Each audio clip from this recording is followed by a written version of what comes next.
मेरा नाम है मालती। मैं आज आपसे अपनी एक दिलचस्प कहानी शेयर करने जा रही हूँ।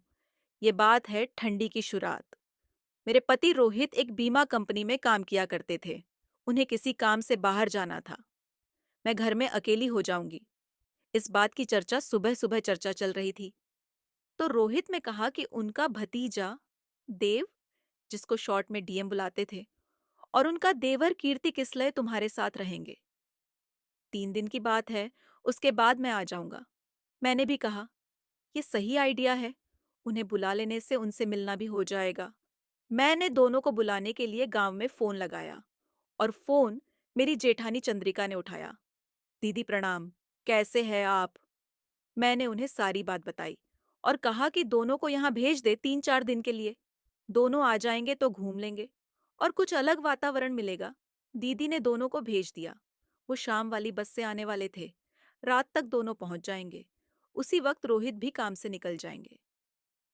शाम का वक्त था। मैंने रोहित का सारा सामान रेडी कर दी थी। रोहित जैसे ही गए, आधे घंटे बाद डीएम और कीर्ति दोनों आ चुके थे। डीएम को जब देखा था तब 20 साल का था। 5 साल बाद डीएम को देखा, मैंने काफी बदल गया था। वहीं कीर्ति देवर तो कुछ साल पहले ही आए हुए थे। मैंने दोनों को चाय पानी दिया, गांव के बारे में हालचाल पूछा। गांव में हमारी प्यारी भोली सी गाय बेला और रथिया का हाल चाल पूछा। ये गाय हमारे ससुर कुश पाठक लाए थे। गांव का सारा हालचाल लेने के बाद मैं खाने की तैयारी में लग गई। तभी फोन आया। रोहित ने कहा, काम बढ़ गया है, 1 हफ्ता लग जाएगा। डीएम और कीर्ति दोनों अब 1 हफ्ता रुकने वाले थे। गांव में ज्यादा काम होता है, लेकिन 1 हफ्ता हम सब बहुत सारी जगह घूमने जाएंगे, एंजॉय करेंगे। 1 हफ्ता का प्लान बन चुका था। हम सब ने रात में खाना खाया और खाना खा के मैं चली गई सोने। डीएम गेस्ट रूम में सोया हुआ था और देवर जी हॉल में स्विंग में गहरी नींद में थी। तभी आवाज आई कुछ अजीब से, जैसे कोई रात में ताली बजा रहा हो। मैं डर गई थोड़ा। ये आवाज गेस्ट रूम से आ रही थी। जब मैंने थोड़ा सा दरवाजा खोल के देखा तो मेरे आंखों में भरोसा नहीं हुआ। मैं देख के हैरान थी। डीएम अपने तोते के साथ मुक्केबाजी कर रहा था। डीएम का तोता काला था, लेकिन लंबी सुराहीदार गर्दन थी उसकी। एक पल को मैं वो नजारा देखती रह गई।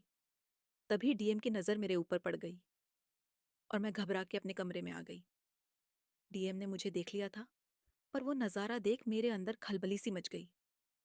रोहित को काम से फुर्सत नहीं मिलती और हम दोनों ज्यादा वक्त भी नहीं बिता पाते। तोते को देख के मेरा जी मचलने लगा था। मेरा बगीचे का घोंसला काफी दिनों से वीरान था, पर आज मैं उस तोते को देखी तो घोंसले के मौसम में नमी आ गई। मैं रात भर तड़पती रही, पर मेरे सब्र से सब बाहर था। मैं वो बार बार भूलने की कोशिश में थी, मगर वो सब याद आ जाता था। 2 घंटे हुए होंगे, फिर से ताली बजी। इस बार ताली की ताल में काफी गूंज थी। मैंने बाहर आके देखा, डीएम सो चुका था। फिर ये आवाज।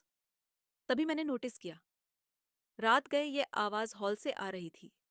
कीर्ति देवर ने अपने तोते को खटिया में फंसा के लगे हुए थे। मैंने सोचा ये दोनों गांव में अपने तोते को आज तक घोंसले में नहीं डाले होंगे। मैंने ने भी बगीचे में घोंसले के अंदर उंगली डाल के स्वर अलाप लेने लगी। काफी अच्छा संगीतमय कार्यक्रम था। कुछ देर ही हुआ था, दोनों तरफ से ताली की आवाज और मेरा स्वर। अचानक से ताली की आवाज बंद हो गई। मेरा स्वर चालू था। तभी मुझे एक परछाई दिखा। खिड़की के पास मैंने देखा, वो डीएम मुझे चुपके से देख रहा था। मैं उसे अनदेखा करके जाल बिछा दी ताकि उसका तोता मेरे घोंसले में फंस जाए। मैंने घोंसला खुला छोड़ दिया। तभी डीएम अंदर आ गया। अब गरम लोहा था और हथौड़ा। डीएम जैसे जैसे घोंसले के पास आया, मैंने उसे दबोच लिया। डीएम को मैंने चुम्मी प्रसाद देना शुरू किया। ये माहौल में गर्मा गर्मी मच चुकी थी। काफी कड़ा संघर्ष चल रहा था। दूध में एक अजीब सी फीलिंग्स थी। मैंने डीएम को अपने दोनों दूध से भरे ग्लास को थमा दिया। काफी गर्म दूध थे। डीएम स्वाद लेके पी रहा था। वीरान घोंसले में अब तोते को बैठने के लिए मन उत्सुक था।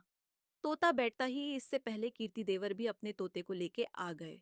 उनका तोता खटिया से रगड़ खा के काफी लाल हो गया था। उस तोते को ज्यादा जरूरत थी। डीएम ने कहा मेरा तोता पहले जाएगा। कीर्ति ने कहा मेरा तोता पहले जाएगा। मैंने सोचा क्यों ना हेड टेल करवा लूं। डीएम ने कहा मैं लूंगा टेल, और कीर्ति देवर ने कहा हेड, पर सिक्का मेरा होगा।